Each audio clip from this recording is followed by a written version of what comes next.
Makhluk hidup dapat tumbuh dan berkembang karena adanya proses pembelahan sel. Mengapa kita bisa berbeda dengan orang tua kita? Padahal kita berasal dari sel yang sama. Ini karena adanya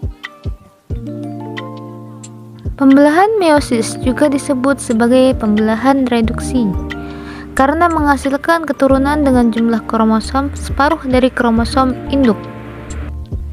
Hal ini tentu saja berbeda dengan pembelahan mitosis. Pembelahan meiosis hanya terjadi pada sel kelamin atau berkas sperma dan sel telur yang terletak pada kelenjar gonad laki-laki dan perempuan. Pada pembelahan meiosis, jumlah kromosom sel induk dan anak tidaklah sama, dikarenakan terjadi dua kali pembelahan, yaitu pembelahan meiosis 1 dan meiosis 2. Walaupun meiosis dan mitosis terlihat sama, namun ada beberapa perbedaan mendasar. Pada pembelahan mitosis, dihasilkan dua sel anakan bersifat diploid atau 2N, sedangkan pembelahan meiosis menghasilkan 4 sel anakan bersifat haploid atau N. Seperti halnya pada pembelahan mitosis, meiosis terlihat sama. Pembelahan meiosis juga berlangsung setelah tahap interfase atau tahap persiapan, di mana terjadi subfase pertumbuhan primer, subfase sintesis, dan subfase pertumbuhan sekunder. Pada subfase sintesis, DNA direplikasi menjadi 2 kopi dari tiap kromosom, sehingga menjadi 2 kromatid yang identik.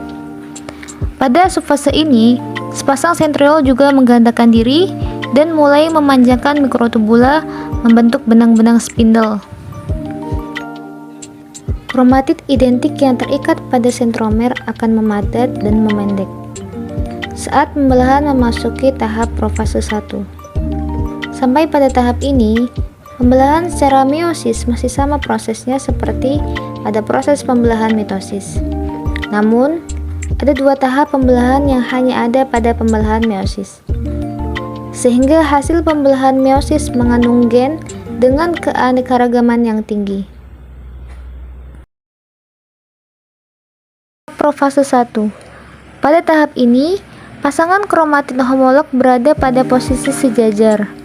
Proses ini dinamakan sinapsis. Proses sinapsis ini membentuk tetrad bivalen, artinya kromosom homolog terlihat sama, namun sebenarnya mengandung gen yang berbeda. Tahap kedua yang membedakan dari pembelahan mitosis adalah crossing over atau pindah silang. Pada tahap ini terjadi pertukaran materi genetik antara kromatid yang tidak identik, sehingga menyebabkan adanya tingkatan gen yang beragam. Tahap profase 1 diakhiri dengan meleburnya membran inti, diikuti dengan pergerakan sentriol menuju kutub yang berlawanan. Bersamaan dengan pergerakan sentriol ini, benang-benang spindle mulai memanjang. Pada metafase 1, sentriol tepat berada di kutub. Benang-benang spindle selesai dibentangkan, dan kromosom pun terikat oleh benang-benang spindle oleh kinetokor. Tahapan ini menunjukkan perbedaan dasar pembelahan mitosis dan meiosis. Pada meiosis, karena adanya proses sinopsis dan pindah silang, kromosom hanya terikat pada satu benang spindle pada mikrotubula kinetokor. Sedangkan pada pembelahan mitosis, kedua kromatid identik terikat oleh benang spindle dari kedua kutub. Berikutnya pada metafase 1, kromosom secara acak berjajar pada bidang ekuator membentuk lempeng metafase. Karena berpasangan secara bebas ini menambah kemungkinan adanya keberagaman gen. Pada tahap anafase 1, kromosom kemudian bergerak menuju ke kutub yang berlawanan. Meiosis 1 berakhir dengan tahap telofase 1, di mana kromosom mulai memanjang dan membran inti mulai muncul. Dan kemudian terjadi proses sitokinesis, yaitu memisahnya kedua sitoplasma dan terbentuklah 2 sel anakan. Hasil akhir dari meiosis 1 adalah 2 sel haploid.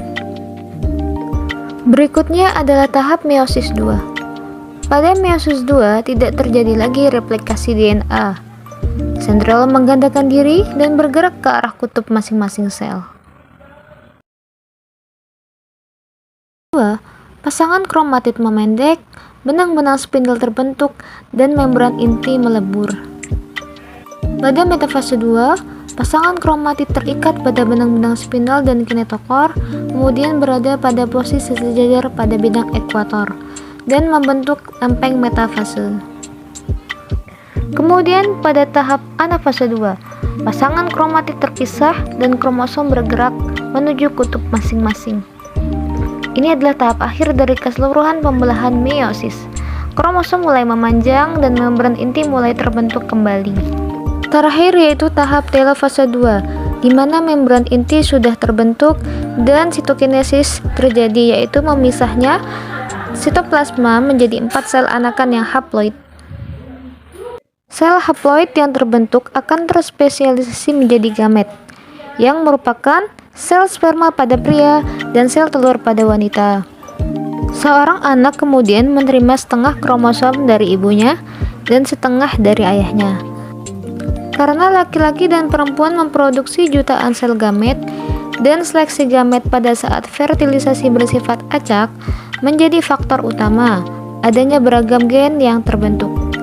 Ini menjadi alasan atau menjelaskan mengapa kita tidak identik atau sama persis dengan kedua orang tua kita.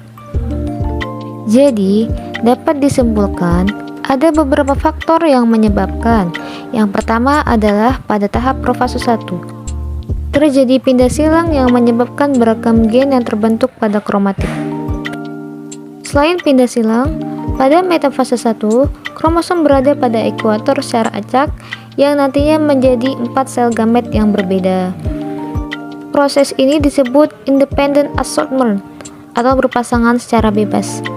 Semakin banyak jumlah kromosom pada satu organisme, maka akan semakin banyak variasi gamet yang terbentuk, yang mana sebanyak 2 pangkat N. Misalnya, suatu organisme memiliki 3 pasang kromosom, maka kemungkinan gamet yang terbentuk adalah 2 pangkat 3, yaitu 8 gamet. Pada manusia terdapat 23 pasang kromosom, maka kemungkinan jumlah gametnya adalah 2 pangkat 23. Berapakah nilainya? Tentunya ada lebih dari 1 juta gamet yang terbentuk. Karena adanya crossing over atau pindah silang dan independent assortment atau berpasangan secara bebas menyebabkan adanya keberagaman gen. Inilah alasan mengapa kita tidak identik dengan orang tua kita atau saudara kita. Terima kasih telah menonton. Semoga video ini bermanfaat buat kamu.